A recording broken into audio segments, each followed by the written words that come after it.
details for HBO's Game of Thrones prequel series are coming. Yes, EW posted some fresh factoids about what to expect from the series that takes place thousands of years before the events of Game of Thrones, which all came from an interview with George R.R. Martin, who should probably spend less time talking to press and more writing The Winds of Winter.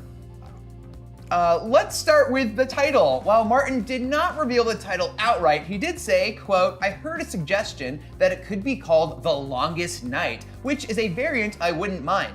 Martin previously referred to the show on his blog as just The Long Night, so it sounds like the folks at HBO are still making up their minds. And Martin is still writing the books because he should be free to enjoy the fame his hard work has earned him.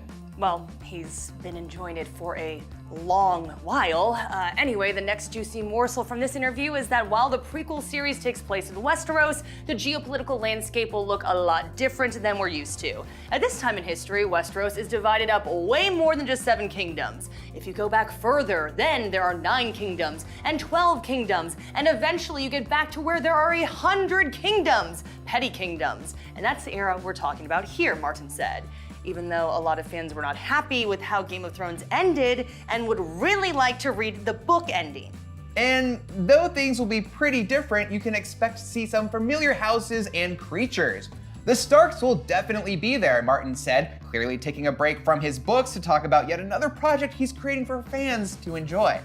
Obviously, the White Walkers are here, or as they're called in my books, the Others, and that will be an aspect of it. There are things like direwolves and mammoths. But one thing we will not see in the series is the Lannisters, at least not at the start. Martin said the Lannisters aren't there yet, but Casterly Rock is certainly there. It's actually occupied by the Casterlys, for whom it's still named after in the time of Game of Thrones.